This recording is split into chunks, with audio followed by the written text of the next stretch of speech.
प्रभू येशू ख्रिस्ताच्या नावामध्ये एक बार पुन्हा तुम्हा सर्वांना सलाम. परमेश्वर देव बापाची स्तुती असो. पुन्हा आज एक बार या पवित्र वारी परमेश्वर देव बापाची भक्ती करण्याकरिता आपण आपापल्या घरी कौटुंबिक भक्तीमध्ये एकत्र जमलेला आहोत. आणि मागही मी सांगितलं की ज्या ठिकाणी दोघे किंवा तिघे एकत्र येतात, परमेश्वर देव बापाचं वचन सांगतं की त्या ठिकाणी त्याची उपस्थिती आहे. आणि म्हणून आज जेव्हा आपण पुन्हा या पवित्र वारी कौटुंबिक भक्ती करीत आहोत, अशा समयी परमेश्वर देव बापाची उपस्थिती आपल्या सोबत आहे. आणि परमेश्वर देव बापाच्या उपस्थितीमध्ये असणारे आशीर्वाद, त्याची भक्ती जेव्हा आम्ही आत्म्याने आणि खरेपणाने करतो, ते आशीर्वाद निश्चित आज देखील आपल्या प्रत्येकासाठी प्रभू परमेश्वर देव बाप होतात आहे. आणि म्हणून परमेश्वर देव बापाला सन्मान, महिमा, गौरव, सर्व सन्मान असो. भक्तीची रूपरेषा तुम्हाला पाठवलेली आहे आणि पुन्हा आज एक बार ही खात्री बाळगतो की या रूपरेषेप्रमाणे भक्ती करीत आपण येथपर्यंत आलेला आहात. भक्तीची ही रूपरेषा जी मंडळीमध्ये सर्वांना प्राप्त होत आहे. आणि जेव्हा सर्व मंडळी या एका रूपरेषेप्रमाणे भक्ती करत परमेश्वर देवबापाच्या वचनासाठी स्वतःची तयारी करते, प्रियांनो, जरी आम्ही एकत्र नाही परंतु तरीही त्यातून आमची ऐक्यता ही दिसून येते. आणि परमेश्वर देवबापाचे गौरव, परमेश्वर देवबापाची स्तुती त्यामधून होत असते. ही वेळ परमेश्वर देवबापाच्या वचनांची आहे. वचनांकडे जाण्यापूर्वी एक सूचना आहे सर्वांसाठी, आणि ती सूचना अशी आहे की पुढचा जो रविवार आहे 21 तारीख हा फादर्स डे आहे. आणि पुढच्या रविवारी आपण फादर्स डे सेलिब्रेट करणार आहोत. ज्या प्रकारे आपण मागच्या महिन्यामध्ये मदर्स डे सेलिब्रेट केला, आपापल्या घरून आपण ही मदर्स डे ची भक्ती केली, आपल्या आईवर आपलं असलेलं प्रेम व्यक्त केलं, तिचा आदर आपण केला. येणाऱ्या रविवारी आपण आपल्या वडिलांचा आदर करणार आहोत. फादर्स डे आहे आणि त्यांचा सन्मान आपण पुढच्या रविवारी करणार आहोत. पुढच्या रविवारी देखील आपण आपापल्या घरामधूनच भक्ती करणार आहोत. अजूनही स्पष्ट असे काही निर्देश आपल्यापर्यंत पोहोचलेले नाहीत. आणि म्हणून आम्ही सर्वांनी हा विचार केलेला आहे की 30 जून पर्यंत, म्हणजे हा संपूर्ण महिना आतापर्यंत जसं आपण करत आलेलो आहोत तसंच करणार आहोत. आणि मग जुलै महिन्यामध्ये पुढचा निर्णय आपण घेणार आहोत. मंडळीला तसं कळविल्या जाईल. परंतु तोपर्यंत पुढचा जो रविवार आहे 21 तारीख फादर्स डे आहे आणि आपण आपापल्या घरामधून हा सेलिब्रेट करणार आहोत. आपल्या वडिलांचा सन्मान आपण त्या ठिकाणी करणार आहोत. आणि खात्री बाळगा की त्यातून देखील प्रभू परमेश्वर देव आपल्या सर्वांना आशीर्वादित करणारा प्रभू परमेश्वर आहे.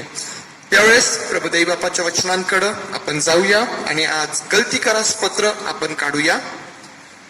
गलतीकारास पत्र ह्याचा अध्याय 5 आणि वचन 25 मी तुमच्यासाठी वाचत आहे. गलतीकारास पत्र ह्याचा अध्याय 5 आणि वचन 25 मी तुमच्यासाठी वाचत आहे.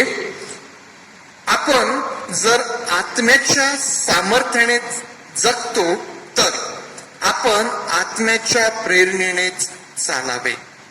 आपण जर आत्म्याच्या सामर्थ्याने जगतो तर आपण आत्म्याच्या प्रेरणेनेच चालावे. प्रार्थना करूया. प्रभुदेव बाबा, आम्ही मनापासून तुझे आभार मानतो, स्तुती करतो. तुला मान, महिमा, गौरव आणि सर्व सन्मान आम्ही देतो प्रभू, कारण तू आमचा प्रभू परमेश्वर आहेस, जिवंत परमेश्वर.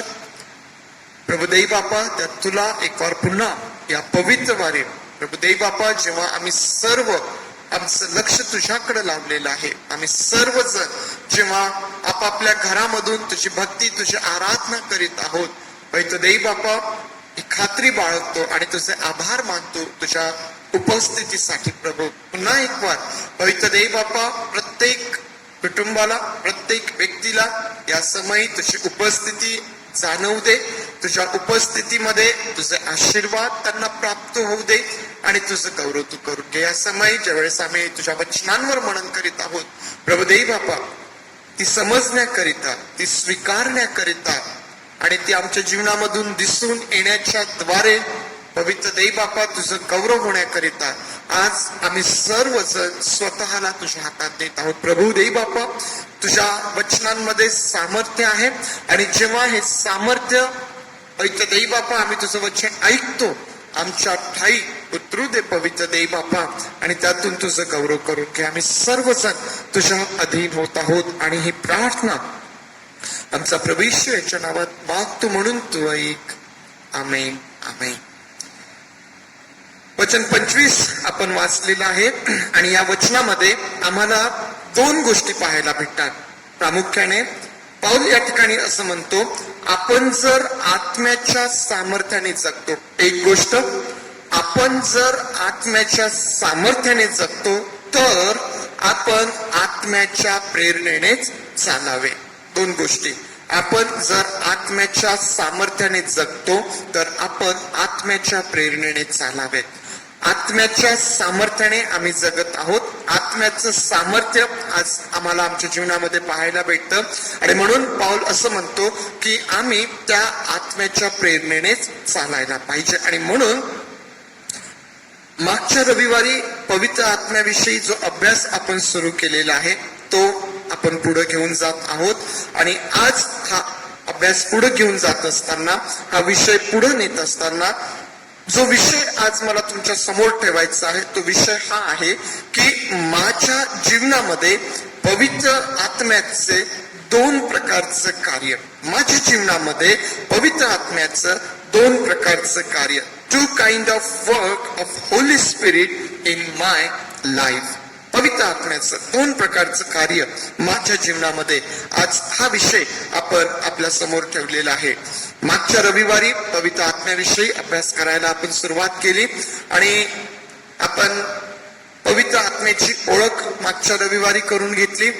संपूर्ण पवित्र शास्त्रामधून आपण पवित्र आत्म्याचं कार्य मागच्या रविवारी पाहिलं आणि त्यामधून आम्हाला हे शिकायला भेटलं की पवित्र आत्मा हा फक्त पेंटेकॉस्टच्या दिवशी आला किंवा पेंटेकॉस्ट पासून त्याचं कार्य सुरू झालं असं नसून तो अगदी आरंभापासून म्हणजे उत्पत्तीच्या कार्यापासून आम्हाला त्याचं सहभागिता किंवा त्याचं कार्य आम्हाला पाहायला भेटतं. प्रियांनो, मग आम्ही पाहतो की जुना करार असो की नवीन करार असो, जुना करार किंवा नवीन करार या ठिकाणी या दोन्ही करारांमध्ये म्हणजे संपूर्ण पवित्र शास्त्रामध्ये जे सर्व लोक आम्ही पाहतो, ज्या सर्व व्यक्ती आम्ही पाहतो की ज्यांचा उपयोग परमेश्वर देवबापाने त्याच्यासाठी करून घेतलेला आहे, त्या प्रत्येकाच्या जीवनामध्ये आम्हाला पवित्र आत्म्याचं कार्य, त्यांच्या जीवनामध्ये पवित्र आत्म्याचं सामर्थ्य आणि पवित्र आत्म्याच्या द्वारे त्यांचा उपयोग देवाच्या कार्याकरिता, देवाच्या राज्याकरिता झालेला आम्हाला दिसून येतो. प्रियांनो, आज तोच पवित्र आत्मा जो मोशेच्या ठाई आम्हाला दिसून येतो किंवा ज्याद्वारे मोशेने कार्य केलं किंवा एलिया असेल किंवा अलिशा असेल किंवा मग संदेष्टे असतील वेगवेगळे किंवा आम्ही ज्यावेळेस नवीन करारामध्ये येतो मग प्रेषित असतील किंवा आमचा तारणारा प्रभू येशू ख्रिस्त, या सगळ्यांच्या ठाई जो पवित्र आत्मा आम्हाला दिसून येतो कार्य करताना, आज तोच पवित्र आत्मा तुमच्यासाठी आणि माझ्यासाठी पाठवण्यात आलेला आहे आणि तो पवित्र आत्मा आज आमच्या ठाई कार्य करीत आहे. आणि म्हणून हे पवित्र आत्म्याचं कार्य आम्ही समजून घेणं गरजेचं आहे, ते फार महत्वाचं आहे. आम्ही पाहतो की जे नवीन विश्वासामध्ये येणारे लोक आहेत ते पवित्र आत्म्याविषयी फार उत्सुक असतात, फार उत्साही असतात. एक आकर्षण किंवा कुतूहल त्यांच्यासाठी पवित्र आत्म्याविषयीचं असतं. जे विश्वासणारे, ज्यांना ख्रिस्तामध्ये येऊन बराचसा काळ लोटलेला आहे, बऱ्याच काळापासून जे प्रभू येशू ख्रिस्तामध्ये आहे, त्यांच्याही जीवनामध्ये आम्हाला पवित्र आत्म्याला घेऊन आकर्षण दिसेल किंवा कधी कधी आम्ही असं पाहतो की प्रश्न असतात किंवा पुष्कळ वेळेस पवित्र आत्म्याविषयीचा दुविधा मनस्थिती किंवा गोंधळ आम्हाला विश्वासणाऱ्यांच्या जीवनामध्ये पाहायला भेटतो. खात्रीशीर किंवा स्पष्टपणे आम्हाला बरेचसे लोक त्याविषयी बोलताना दिसून येत नाही. मित्रांनो, विचार करण्यासारखी बाब आहे की ज्या पवित्र आत्म्याच्या द्वारे आम्ही प्रभू येशू ख्रिस्ताला आमचा तारणारा म्हणून स्वीकारलेला आहे, अजूनही त्या पवित्र आत्म्याविषयी आमच्या जीवनामध्ये गोंधळ, आज आमच्या जीवनामध्ये तो गोंधळ आहे काय? प्रियांनो, आज आम्ही त्याविषयी दुविधा मनस्थितीमध्ये किंवा पवित्र आत्म्याला घेऊन आमच्या मनामध्ये प्रश्न किंवा पवित्र आत्म्याविषयी अशा प्रकारची काही स्थिती आमच्या जीवनामध्ये आहे काय? विचार करा. ज्या आत्म्याच्या द्वारे आम्ही प्रभू येशू ख्रिस्ताला तारणारा म्हणून स्वीकारलेला आहे त्या पवित्र आत्म्याविषयी, आणि मग यावरून तुमच्या लक्षात येईल की पवित्र आत्म्याविषयी समजून घेणं, त्याचं कार्य आमच्या जीवनामधलं समजून घेणं हे किती गरजेचं आहे. प्रियांनो, का आजही विश्वासणाऱ्यांच्या जीवनामध्ये पवित्र आत्म्याविषयी दुविधा मनस्थिती, प्रश्न किंवा गोंधळ का पाहायला भेटतो? एक कारण त्याचं आमच्या असं लक्षात येईल की आम्ही पवित्र आत्म्याविषयी फारसं बोलत नाही किंवा पवित्र आत्म्याविषयी आम्ही चर्चा करत नाही, अभ्यास करत नाही. कधी कधी आम्ही चुकीच्या दृष्टिकोनातून पवित्र आत्म्याकडे पाहतो. कधी कधी आम्ही नकारार्थी चष्मा आमच्या डोळ्यांवर लावलेला असतो आणि त्यामधून आम्ही पवित्र आत्म्याकडे पाहण्याचा प्रयत्न करत असतो. आज तुम्हाला आणि मला हे समजून घ्यायचं आहे. तुम्ही आणि मी हे लक्षात घ्यावं की पवित्र आत्म्याशिवाय आम्ही प्रभू येशू ख्रिस्ताला आमचा तारणारा म्हणून स्वीकारू शकत नाही. पवित्र आत्म्याशिवाय आम्ही प्रभू येशू ख्रिस्ताचं प्रभुत्व आमच्या जीवनावर स्वीकारू शकत नाही. मग हे तुम्हाला मान्य असो अथवा नसो, किंवा तुम्हाला या गोष्टीची जाणीव असो अथवा नसो. आणि म्हणून हे आमच्यासाठी फार महत्वाचं आहे, फार गरजेचं आहे की आम्हाला पवित्र आत्म्याचं आमच्या जीवनामधलं जे कार्य आहे ते आम्ही समजून घ्यावं. आणि जर ते आम्ही समजून घेतलं तर आम्ही आमच्या जीवनामधून पवित्र आत्म्याला योग्य तो प्रतिसाद आम्ही देऊ शकतो, आम्हाला तो देता येईल आणि पवित्र आत्म्याचं अधिक प्रभावी कार्य आम्हाला आमच्या जीवनामध्ये दिसून येईल. प्रियांनो, आणि म्हणून आज आपण पवित्र आत्म्याचं दोन प्रकारचं कार्य जे आपल्या जीवनामध्ये होत असतं ते समजून घेण्याचा प्रयत्न आपण करणार आहोत. पवित्र आत्मा माझ्या जीवनामध्ये दोन प्रकारचं कार्य करीत आहे. पवित्र आत्मा तुम्हा प्रत्येकाच्या जीवनामध्ये दोन प्रकारचं कार्य तो करीत आहे आणि ते आज समजून घेण्याचा प्रयत्न आम्हाला करायचा. त्यापैकी पहिलं कार्य जे आहे ते म्हणजे तो आम्हाला ख्रिस्तामध्ये रूपांतरित करून स्वर्गाच्या राज्यासाठी तयार करत आहे. पवित्र आत्मा मला माझ्या जीवनामध्ये प्रभू येशू ख्रिस्तामध्ये रूपांतरित करून स्वर्गाच्या राज्यासाठी तो माझी तयारी करत आहे. प्रभू येशू ख्रिस्ताच्या येण्याच्या दिवसाकरिता तो माझी तयारी करत आहे. एक. दुसरं, पवित्र आत्मा स्वर्गाच्या राज्यासाठी आपला उपयोग करून घेतो. पवित्र आत्मा स्वर्गाच्या राज्यासाठी माझा उपयोग करून घेत आहे. दोन कार्य या ठिकाणी तुमच्या लक्षात येतात. एक, तो आम्हाला स्वर्गाच्या राज्यासाठी तयार करत आहे आणि दोन, तो स्वर्गाच्या राज्यासाठी आमचा उपयोग देखील करत आहे. हे दोन प्रकारचं पवित्र आत्म्याचं कार्य प्रत्येक विश्वासणाऱ्याच्या जीवनामध्ये पाहायला भेटतं, सुरू आहे. आणि पुष्कळ वेळेस आम्हाला या गोष्टीची जाणीव देखील नसते, पुष्कळ वेळेस आम्हाला ते समजत देखील नाही. आणि म्हणून आज आम्ही या विषयाकडं आज आपलं लक्ष केंद्रित केलेलं आहे. प्रियांनो, या दोन गोष्टी समजून घेण्याच्या अगोदर एक गोष्ट तुम्ही लक्षात घ्या की पवित्र आत्म्याबरोबर त्याची कृपादाने आहेत आणि त्याच वेळेस त्याच्याद्वारे निष्पन्न होणारी फळे देखील आहेत. आता लक्षात घ्या, ज्यावेळेस पवित्र आत्मा येतो त्याच्याबरोबर त्याची कृपादाने आहेत आणि त्याच वेळेस त्याच्याबरोबर त्याच्याद्वारे निष्पन्न होणारी फळं देखील आहेत. म्हणजे आता तुम्ही दोन बाजू तुमच्या समोर तयार करा. एका बाजूला कृपादाने ठेवा, एका बाजूला फळं ठेवा. या दोन बाजू तुम्ही तुमच्या कल्पना या दोन गोष्टींची तुम्ही करा. ज्यावेळेस आम्ही पहिले कोरिन्थ अध्याय 12 आणि वचन 8 ते 10 वाचतो त्या ठिकाणी आम्हाला विविध दानं आम्हाला त्या ठिकाणी पाहायला भेटतात आणि त्या यादीमध्ये 9 दानांचा उल्लेख केलेला आहे. आणि ती 9 दानं कोणती आहेत? जर तुम्ही करिंथकरास पहिले पत्र अध्याय 12 वचन 8 ते 10 वाचली तर त्या ठिकाणी तुम्हाला ज्ञानाचं वचन दिसून येतं, त्या ठिकाणी तुम्हाला विद्येचं वचन दिसून येतं, त्या ठिकाणी तुम्हाला विश्वासाचं दान दिसून येतं, त्या ठिकाणी तुम्हाला निरोगी करण्याची कृपादाने दिसून येतात, त्या ठिकाणी तुम्हाला अद्भुत कार्य करण्याची शक्ती दिसून येते, त्या ठिकाणी तुम्हाला संदेश देण्याची शक्ती दिसून येते, त्या ठिकाणी तुम्हाला आत्मे ओळखण्याची शक्ती दिसून येते, त्या ठिकाणी तुम्हाला विशेष भाषा बोलण्याची शक्ती त्या ठिकाणी दिसून येते. आणि नववं दान जे आहे ते म्हणजे भाषांचा अर्थ सांगण्याची शक्ती. हे 9 दानं आम्हाला त्या ठिकाणी पाहायला भेटतात. जर आम्ही गलती 5, 22 आणि 23 मध्ये आलो तर त्या ठिकाणी आम्हाला आत्म्याची 9 फळं दिसून येतात. आणि ती कोणती आहेत? गलती 5, 22 आणि 23. प्रीती, आनंद, शांती, सहनशीलता, ममता, चांगुलपणा, विश्वासूपणा, सौम्यता आणि इंद्रिय दमन. आता तुमच्या समोर 2 बाजू आहेत. एका बाजूला पवित्र आत्म्याची 9 कृपादान आहे, दुसऱ्या बाजूला पवित्र आत्म्याच्या द्वारे निष्पन्न होणारी 9 फळे देखील त्या ठिकाणी आहेत प्रियांनो. आणि आज विश्वासणाऱ्यांच्या जीवनामध्ये या दोनही बाजू अतिशय महत्वाच्या आहेत. का महत्वाच्या आहेत?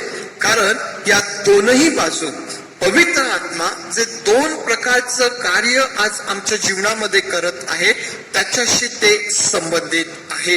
प्रियांनो, ज्यावेळेस आम्ही आत्म्याची फळे पाहतो ती पहिला जो आपला मुद्दा आहे त्याच्याशी निगडित आहेत. म्हणजे पवित्र आत्म्याची फळे ही कशाशी संबंधित आहे की पवित्र आत्मा जे आम्हाला स्वर्गाच्या राज्यासाठी तयार करत आहे, पवित्र आत्मा आम्हाला ख्रिस्तामध्ये रूपांतरित करत आहे, त्याच्याशी संबंधित आहेत ही 9 फळं. ज्यावेळेस आम्ही कृपादानांकडे येतो, आत्म्याची कृपादाने ज्यावेळेस आम्ही पाहतो, त्या कृपादानांचा संबंध येतो की पवित्र आत्म्याचं जे दुसरं कार्य आमच्या ठाई आहे की आमचा स्वर्गाच्या राज्यासाठी उपयोग करून घेणं, याच्याशी या कृपादानांचा संबंध आम्हाला पाहायला भेटतो. आणि म्हणून मी तुम्हाला सांगितलं की पवित्र आत्म्याच्या या दोनही बाजू ज्या त्याच्या 2 प्रकारचं जे कार्य आमच्या जीवनामध्ये चालू आहे त्याच्याशी निगडित, त्याच्याशी संबंधित आहे. आणि या दोनही बाजू विश्वासणाऱ्यांच्या जीवनामध्ये अतिशय महत्वाच्या अशा प्रकारच्या आहेत. परंतु पुष्कळ वेळेस असं दिसून येतं की यातील एकच बाजू म्हणजे कृपादानांवर अधिक भर दिला जातो, त्याविषयीचं अधिक आकर्षण लोकांमध्ये दिसून येतं. परंतु मी आज तुम्हाला या गोष्टीसाठी उत्तेजन देईल की एकच बाजू नाही तर या दोनही बाजू आम्हा प्रत्येकासाठी अतिशय महत्वाच्या अशा प्रकारच्या आहेत. मग प्रियांनो, आज जे पहिलं कार्य पवित्र आत्म्याचं आम्हाला आमच्या जीवनामध्ये दिसून येतं ते म्हणजे आम्हाला ख्रिस्तामध्ये रूपांतरित करून स्वर्गीय राज्यासाठी आमची तयारी करणे. आता लक्षात घ्या की पवित्र आत्मा हा माझा कैवारी आहे. पवित्र आत्मा हा मला सत्यामध्ये चालविण्याकरिता माझ्याकडे पाठवण्यात आलेला आहे. पवित्र आत्मा मला ख्रिस्तामध्ये रूपांतरित करीत आहे. काय दिसून येतं यामधून पवित्र आत्म्याचं आमच्या जीवनामध्ये असलेलं वैयक्तिक कार्य त्या ठिकाणी आम्हाला दिसून येतं. प्रियांनो, या कार्यामध्ये मी आहे, पवित्र आत्मा आहे आणि आमच्या दोघांशिवाय तिसरा व्यक्ती यामध्ये हस्तक्षेप करू शकत नाही. तिसरा व्यक्ती यामध्ये हस्तक्षेप करू शकत नाही. आणि म्हणून पवित्र आत्म्याचं हे जे कार्य आहे ते माझ्या ठाई मला वैयक्तिक रीतीने ख्रिस्ताकरिता त्याच्या स्वर्गीय राज्याकरिता तयार करण्याचं हे कार्य आहे प्रियांनो. आणि याकरिता आम्हाला आमच्या जीवनामधून पवित्र आत्म्याला योग्य प्रतिसाद देणं गरजेचं आहे. योग्य प्रतिसाद आम्हाला त्याला आमच्या जीवनामधून त्याच्या या कार्यासाठी द्यायचा आहे. लक्षात घ्या आता काय होतं पुष्कळ वेळेस आत्म्याची फळं आम्ही बोलत आहोत. आत्म्याची फळं कशा प्रकारे आमच्या काही कार्य करीत असतात आम्ही पाहत आहोत. प्रियांनो, आमचा जुना स्वभाव आहे आणि आता ज्यावेळेस आम्ही ख्रिस्तामध्ये आलेलो आहोत आमचं मनाचं नवीकरण तो करत आहे, तो आम्हाला नवीन करीत आहे. आता पवित्र आत्मा आमच्या काही कार्य करीत आहे आणि आम्हाला पवित्र आत्म्याला प्रतिसाद द्यायचा आहे. परंतु त्याच वेळेस माझा जुना स्वभाव देखील माझ्यामध्ये आहे आणि तो जुना स्वभाव देखील त्या ठिकाणी कार्य करण्याचा प्रयत्न करतो. आणि मग ज्या वेळेस पवित्र आत्मा आणि माझा जुना स्वभाव हे एकमेकांच्या समोर उभे राहतात त्यावेळेस आम्हाला काय पाहायला भेटतं? आमच्या मनामध्ये युद्ध आम्हाला पाहायला भेटतं आणि ज्याला आम्ही आत्मिक युद्ध म्हणत असतो. आत्मिक युद्धाचे अजून वेगवेगळे प्रकार आहेत, परंतु वैयक्तिक जीवनामध्ये परिवर्तनाचं काम ज्यावेळेस पवित्र आत्मा करतो त्यावेळेस ही जी दुविधा मनस्थिती आमच्या जीवनामध्ये आम्हाला पाहायला भेटते, ज्याविषयी पौल देखील म्हणतो की जे चांगलं मला करावंसं वाटतं ते माझ्याकडून होत नाही आणि जे मला करायचं नाही त्याच गोष्टी मी करतो. हा जो अनुभव प्रत्येक विश्वासणाऱ्याला त्याच्या जीवनामध्ये येतो ते काय चालू असतं तर पवित्र आत्मा त्या ठिकाणी आम्हाला नवीन करण्याचा प्रयत्न करत आहे, परंतु आमचा जुना स्वभाव त्या ठिकाणी आहे. आणि मग आता अशा ठिकाणी काय होतं की माझ्यावर आता हे अवलंबून आहे की मी माझ्या जुन्या स्वभावाला प्रतिसाद देतो किंवा मी पवित्र आत्म्याला प्रतिसाद देतो. मग आज जे आपण वचन वाचलं की जर आम्ही आत्म्याच्या सामर्थ्याने जगतो तर आम्ही आत्म्याच्या प्रेरणेने चालावं. म्हणजे गरजेचं काय आहे की मी पवित्र आत्म्याला त्या ठिकाणी प्रतिसाद द्यावा. जेव्हा मी पवित्र आत्म्याला प्रतिसाद देतो प्रियांनो त्या ठिकाणी देवाचं गौरव होतं, त्या ठिकाणी फलप्राप्ती किंवा पवित्र आत्मा जे फल उत्पन्न करण्याचं काम माझ्या जीवनामध्ये करत आहे ते कार्य आम्हाला त्या ठिकाणी पाहायला भेटतं.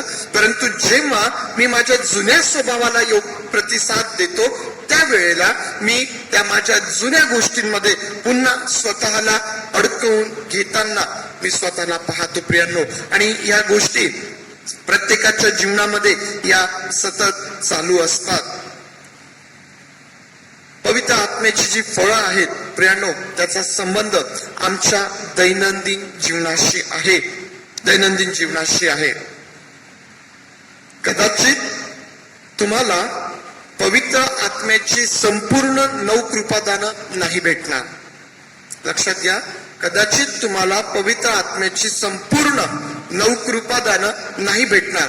जर कोणाला ती प्राप्त झालेली आहे तर प्रभूची स्तुती असो, परंतु त्याबरोबर तुमची जबाबदारी देखील वाढलेली आहे. तुम्हाला त्या तुमच्याकडून अधिक हिशेब जाब देखील विचारल्या जाणार आहे. आपण विचार करत आहोत की कदाचित तुम्हाला संपूर्ण 9 कृपादानं नाही भेटणार, परंतु तुमच्या ठाई पवित्र आत्म्याची संपूर्ण 9 फळं दिसून यायला पाहिजे. पवित्र आत्म्याची संपूर्ण 9 फळं तुमच्यामधून दिसून यायला पाहिजेत, कारण ती आमच्या दैनंदिन जीवनाशी संबंधित आहेत, निगडीत आहेत. आणि प्रसंगानुरूप ज्या ज्या प्रकारच्या प्रसंगांमधून आम्ही जातो त्या त्या प्रसंगानुरूप ही फळं आमच्या जीवनामधून आम्हाला दिसून येतात किंवा इतरांना ती दिसून येतात प्रियांनो. आणि त्यामुळे मी तुम्हाला सांगत आहे की कदाचित 9 कृपादानं नाही भेटणार, परंतु 9 फळं निश्चित आमच्या जीवनामधून दिसून यायला पाहिजे. लक्षात घ्या की जितकी फळं तुमच्या जीवनामध्ये दिसून येतात तितका प्रभावीपणे तुम्ही तुमच्या दानाचा उपयोग देवाच्या राज्यासाठी करता. लक्षात येत आहे मी काय म्हणत आहे? जितकी आत्म्याची फळे अधिक तुमच्या जीवनामध्ये दिसून येतात तितका अधिक प्रभावीपणे तुम्ही तुमच्या दानाचा उपयोग देवाच्या गौरवाकरिता करीत असतात, तेवढा प्रभावीपणे. कारण जर आम्ही या बाजूमध्ये कमी पडलो, कोणत्या बाजूमध्ये? पवित्र आत्मा जो मला ख्रिस्तामध्ये रूपांतरित करत आहे, माझी स्वर्गाच्या राज्यासाठी तयारी करत आहे, जर त्याला मी योग्य प्रतिसाद दिला नाही, जर या बाजूमध्ये जर मी कमी पडलो तर प्रियांनो त्याचा सरळ परिणाम आमच्या विश्वासावर होतो. त्याचा सरळ परिणाम आमच्या विश्वासावर होतो. आणि जर कृपादानांचा उपयोग तुम्हाला करायचा आहे तर तुमच्या ठाई तो विश्वास असणं गरजेचं आहे. जर तुम्ही विश्वासामध्ये डळमळीत आहात, जर तुम्ही विश्वासामध्ये कमजोर आहात, तर जे दान तुम्हाला प्राप्त झालेलं आहे त्याचा प्रभावीपणे तुम्हाला उपयोग तुमच्या जीवनामधून होणार नाही. आणि म्हणून ही बाजू देखील आमच्या जीवनामध्ये फार महत्वाची आहे. प्रियांनो, परमेश्वराचं वचन देखील आम्हाला सांगतं की आत्म्याची ओळख आम्ही कशाद्वारे करणार. आत्म्याची ओळख करण्याकरिता आम्हाला कोणतं मापन सूत्र दिलेलं आहे, कोणती स्केल आम्हाला दिलेली आहे. परमेश्वराचं वचन सांगतं की त्यांच्या फळावरून तुम्ही त्यांना ओळखाल. फळांवरून. प्रियांनो, तुमची आणि माझी ओळख त्यामधून आहे. पवित्र आत्म्याची फळे ही आमच्या जीवनामधून दिसून येणे, प्रियांनो, हे आमच्यासाठी आशीर्वादाची बाब आहे. ज्यावेळेस आम्ही प्रभू येशू ख्रिस्ताकडे पाहतो, आम्हाला प्रभू येशू ख्रिस्ताच्या जीवनामध्ये ही सर्व 9 फळ त्या ठिकाणी आम्हाला पाहायला भेटतात. ही संपूर्ण 9 फळ आम्हाला प्रभू येशू ख्रिस्ताच्या जीवनात पाहायला भेटतात. एक वेगळा विषय तो आहे आणि येणाऱ्या काही दिवसांमध्ये निश्चित आपण त्यावर देखील जाऊया, त्यावर देखील अभ्यास करूया. परंतु आज एवढं लक्षात घ्या की पवित्र आत्म्याची ही 9 फळं आम्हाला प्रभू येशू ख्रिस्ताच्या जीवनामध्ये, त्याच्या सेवेमध्ये वेगवेगळ्या प्रसंगांमधून ही फळं आम्हाला पाहायला भेटतात. आणि पवित्र आत्मा जे आम्हाला ख्रिस्तामध्ये रूपांतरित करण्याचं काम करत आहे. आता लक्षात घ्या, प्रभू येशू ख्रिस्ताच्या ठाई दिसून येणारी फळं जेव्हा माझ्या ठाई दिसून येत आहे त्यावेळेला आपोआप मी प्रभू येशू ख्रिस्तामध्ये रूपांतरित होत आहे हे त्यावरून सिद्ध होतं. जी फळं त्याच्या ठाई होती तीच फळं माझ्या ठाई दिसून येणं हे या गोष्टीचं ते चिन्ह आहे की तोच आत्मा माझ्या जीवनात कार्य करत आहे आणि मी प्रभू येशू ख्रिस्तामध्ये रूपांतरित होत आहे.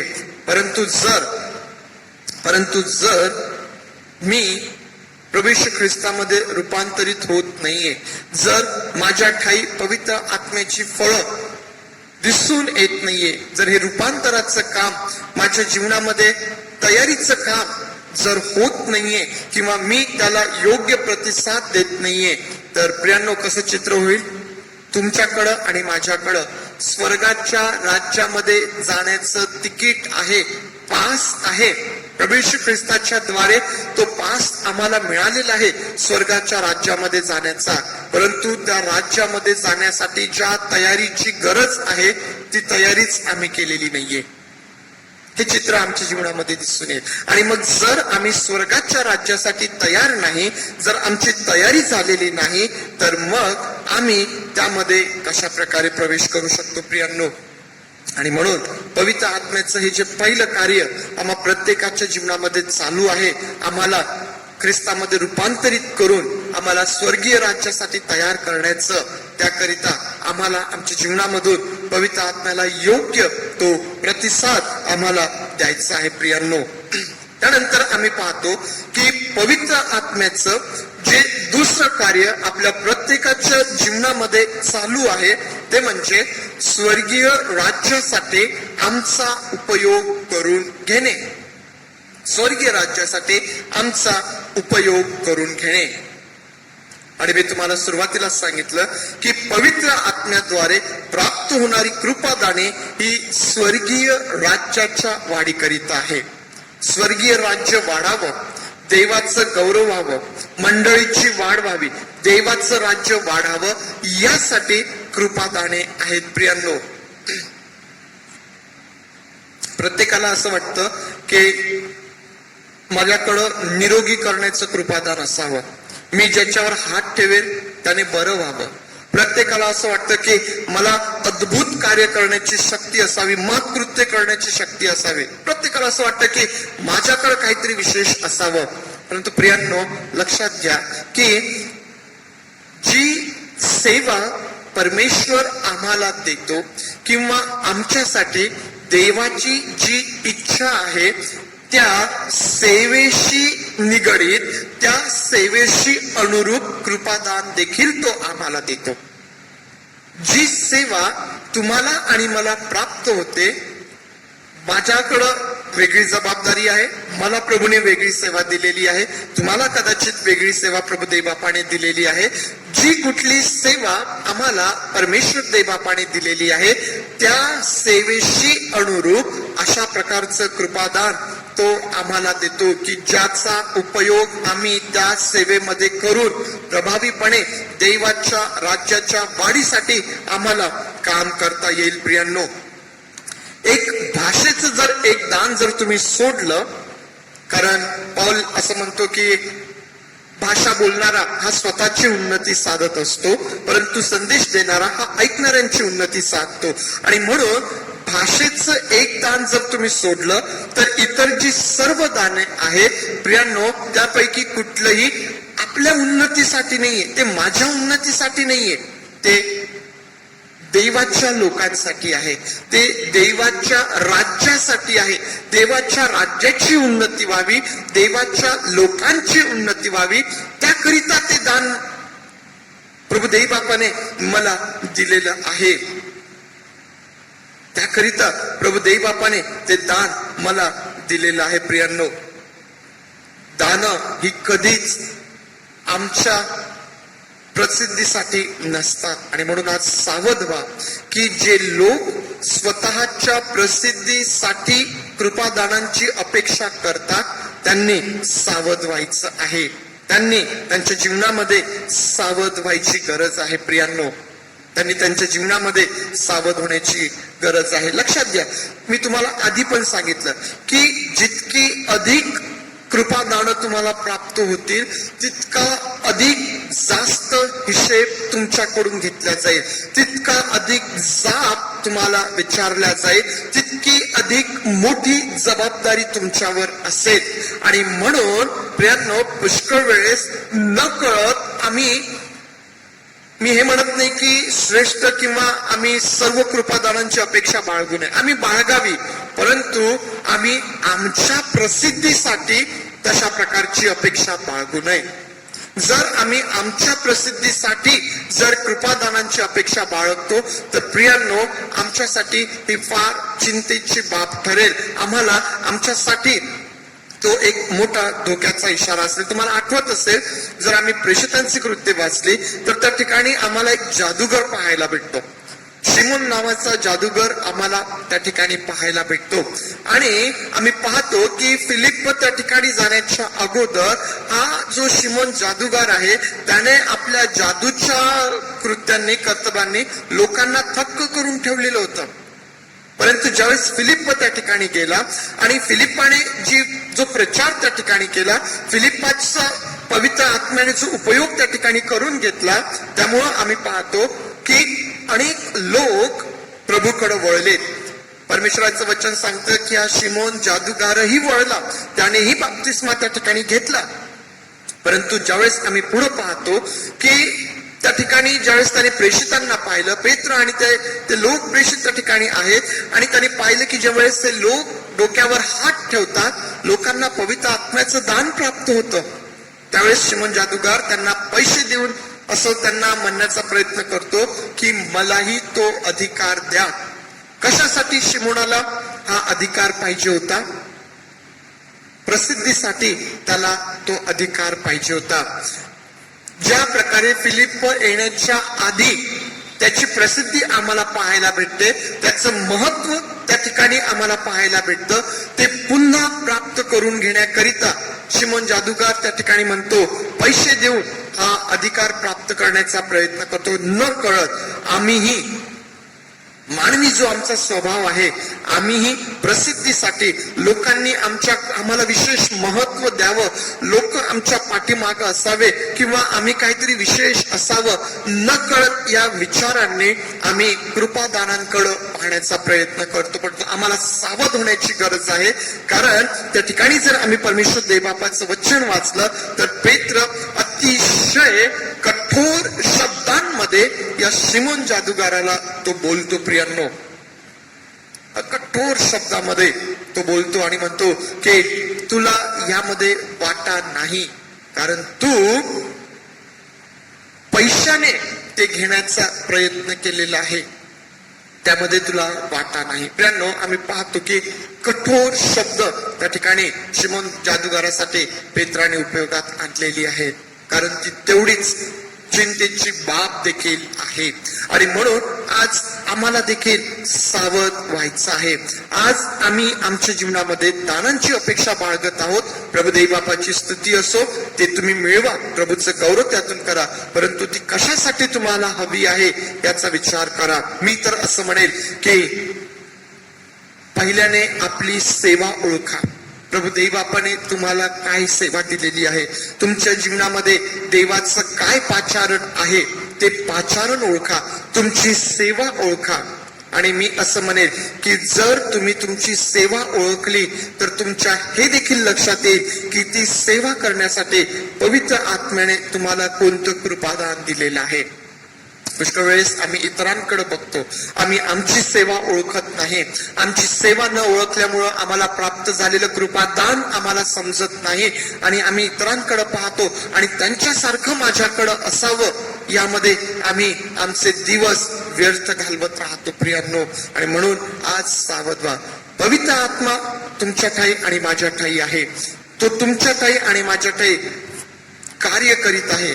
दोन प्रकारचं कार्य आज पवित्र आत्मा प्रत्येकाच्या जीवनामध्ये करत आहे. प्रत्येकाच्या जीवनामध्ये कोणीही त्यामधून सुटलेला नाही. आज जो प्रत्येक व्यक्ती प्रभू येशू ख्रिस्तावर विश्वास ठेवतो, आज ज्या प्रत्येक व्यक्तीने प्रभू येशू ख्रिस्ताला आपला तारणारा म्हणून स्वीकारलेला आहे, आज ज्या प्रत्येक व्यक्तीने प्रभू येशू ख्रिस्ताचं प्रभुत्व स्वतःवर स्वीकारलेलं आहे, पवित्र आत्मा त्या व्यक्तीच्या ठाई हे दोन प्रकारचं कार्य करत आहे. पवित्र आत्मा त्या व्यक्तीला वैयक्तिक रीतीने तयारी करत आहे आणि पवित्र आत्मा त्या व्यक्तीचा देवाच्या राज्यासाठी उपयोग देखील करून घेत आहे. आणि म्हणून प्रियांनो, पवित्र आत्म्याला आपल्या जीवनामधून योग्य प्रतिसाद द्या आणि परमेश्वर देवबापाचं गौरव त्यामधून तुम्हा प्रत्येकाच्या जीवनामधून होईल. प्रियांनो, आज आपण या ठिकाणी थांबणार आहोत. परमेश्वर देवबाप तुम्हास या वचनांच्या द्वारे आशीर्वाद देव.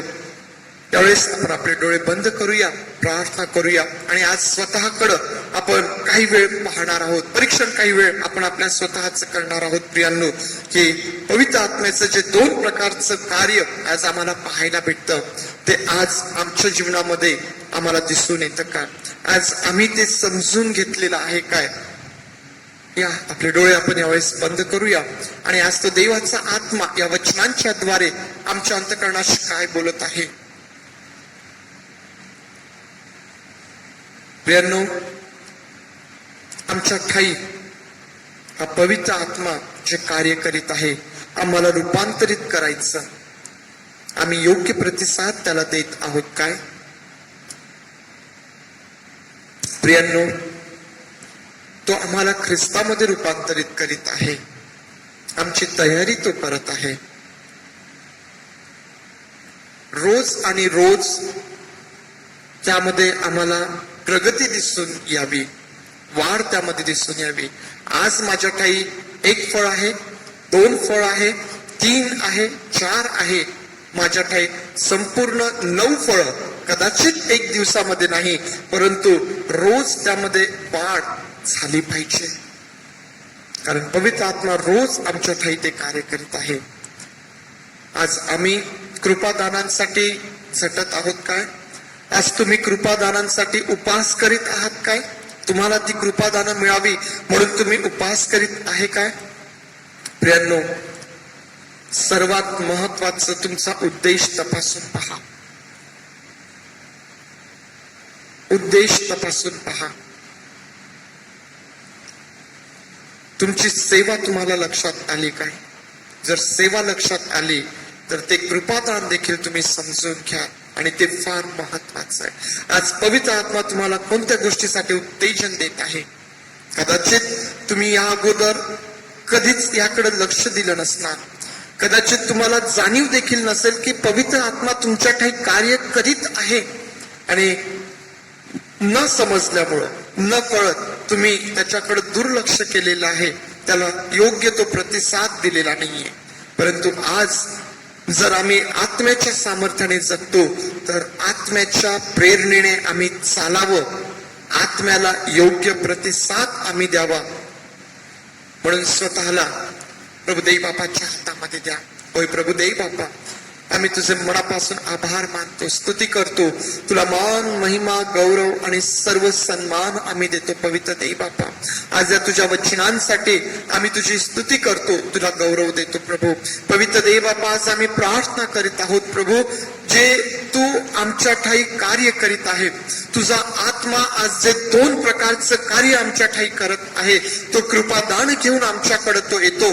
त्याची फळं त्याच्या सोबत आमच्यासाठी आहेत आणि हे सर्व माझ्यासाठी आहे आणि मी त्याला योग्य प्रतिसाद द्यावा. म्हणून प्रभू देवी बापा, आज तू आम्हा प्रत्येकाचं सहाय्य कर. पुष्कळ वेळेस आम्ही तुला योग्य प्रतिसाद देत नाही, आम्ही तुला दुखावतो, आम्ही तुला खिन्न करतो. आम्हाला क्षमा कर, आम्हाला क्षमा कर, आम्हाला क्षमा कर आणि आम्ही तुला योग्य प्रतिसाद द्यावा या तुझ्या दोन्ही कार्यांकरिता. म्हणून तू आम्हा प्रत्येकाचं सहाय्य कर. आम्ही स्वतःला तुझ्या हातामध्ये समर्पित करीत आहोत, आम्ही स्वतःला तुझ्या हातामध्ये समर्पित करीत आहोत प्रभुदेवी बापा. होय पवित्र देवी बापा, आज मी प्रार्थना करत आहे त्या प्रियजनांसाठी प्रभुदेवी बापा, जे कृपादानांकरिता झटत आहेत, उपास करीत आहेत. पवित्र देवी बापा, तुझ्या लेकरांना तू स्पर्श कर आणि पवित्र देवी बापा, तुझ्या आत्म्याचं स्पष्ट मार्गदर्शन, प्रगटीकरण त्यांच्या जीवनामध्ये तू दे प्रभू. पवित्र देवी बापा, त्यांनी त्यांची सेवा समजून घ्यावी आणि सेवेनं रूप प्राप्त होणारं कृपादान त्यांनी समजून घ्यावं आणि त्या कृपादानांचा तू त्यांच्याद्वारे प्रभावीपणे उपयोग करून घ्यावा. पवित्र देवी बापा, म्हणून मी प्रत्येकाला आज सामर्थ्याने तुझ्या हातात देत आहे प्रभू. तुझं सामर्थ्य त्या प्रत्येकावर तू ओत माझ्या देवी बापा. होय प्रभू देवी बापा, आम्हा प्रत्येकाच्या जीवनामध्ये तुझी दानं आणि तुझी फळं विपुल प्रमाणात दिसून यावी आणि आमचा उपयोग तुझ्या राज्यासाठी विपुल प्रमाणात व्हावा, म्हणून आम्ही स्वतःला तुझ्या हातात देत आहोत प्रभू. देवी बापा, आज आम्ही प्रार्थना करत आहोत एक बार पुन्हा संपूर्ण मंडळीसाठी. पवित्र देवी बापा, तू सर्व मंडळीची विशेष काळजी घे. आम्ही पाहतो देवी बापा की या दिवसांमध्ये हा जो आजार आहे हा अधिक झपाट्याने वाढत आहे प्रभू देवी बापा. परंतु आमची खात्री आहे, आमचा विश्वास आहे की पवित्र देवी बापा, ही परिस्थिती तुझ्या नियंत्रणाबाहेर नाही आणि तुझे लोक हे तुझ्या हातामध्ये सुरक्षित आहेत पवित्र देवी बापा. म्हणून मी तुझी स्तुती करतो. तू प्रत्येकाची काळजी घे पवित्र देवी बापा. जे सर्व आमच्यामध्ये वयोवृद्ध आहे, तू त्या प्रत्येकाचं सहाय्य कर, त्यांची काळजी घे.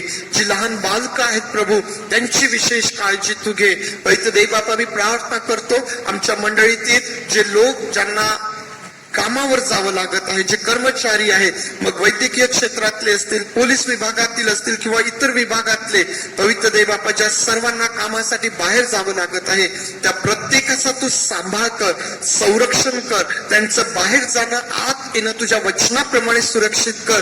त्यांच्या कुटुंबाचं तू विशेष संरक्षण कर प्रभू. पवित्र देवी बापा, जर मंडळीमध्ये कोणी आजारी आहे, दुःखी आहे, कष्टी आहे, प्रभू देवी बापा, तू स्पर्श कर आणि तुझं गौरव तू करून घे. आज जे लोक आनंदात आहे पवित्र देवी बापा, आज ज्यांच्या जीवनामध्ये उपकार स्तुती आहे, त्यांची उपकार स्तुती तू मान्य कर प्रभू आणि तुझे आशीर्वाद तू त्यांच्यावर ओत आणि तुझं गौरव तू करून घे प्रभू देवी बापा.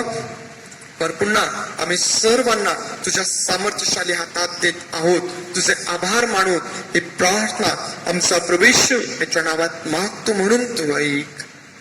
आमेन, आमेन. पुढचा रविवार हा फादर्स डे आहे. फादर्स डेचं सेलिब्रेशन आपण करणार आहोत, आपल्या घरामधून ते आपण करणार आहोत आणि म्हणून मी उत्तेजन देईल सर्व लेकरांना की आपल्या वडिलांचा योग्य सन्मान करा, त्यांच्यासाठी कष्ट करा. मदर्स डेच्या वेळेस मार्केट सर्व बंद होतं आणि म्हणून आपण जे घरामध्ये आपल्याकडे अवेलेबल होतं त्याचा उपयोग केला. आज मार्केट उघडलेलं आहे, परंतु मार्केटमध्ये जाण्याचा प्रयत्न करू नका. घरामध्येच राहा, सुरक्षित राहा आणि जे काही तुमच्याकडे अवेलेबल आहे त्याचा उपयोग करून आपल्या वडिलांचा सन्मान तुम्हाला करायचा आहे.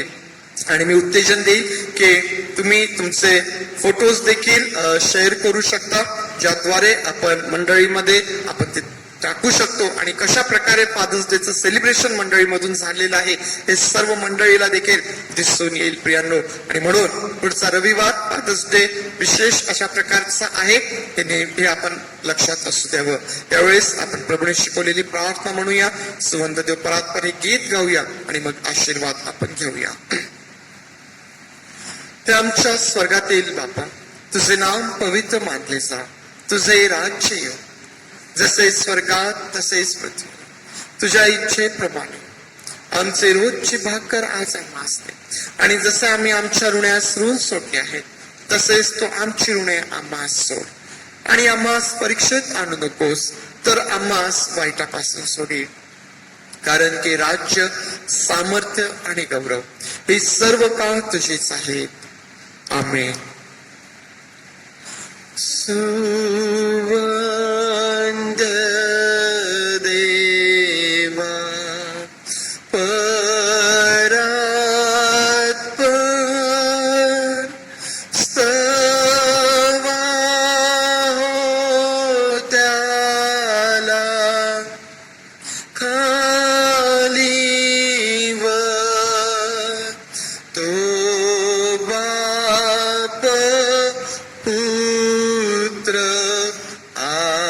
आत्माचा त्रैक्याला ध्यानंत मान. आमेन. आता प्रभू येशू ख्रिस्ताची कृपा, देव बापाची प्रीती आणि पवित्र आत्म्याचं सामर्थ्य आणि सुसंगती तुम्हा सर्वांबरोबर प्रभू येशू ख्रिस्त येईपर्यंत सदोदित असो. आमेन. मातीचे पात्र, कुंभारकडी, मला हे प्रभू तैसे करी, तुझ्या इच्छेने आकार देईन, मी मुकाराही तुझ्या हाती. सर्वांना सलाम.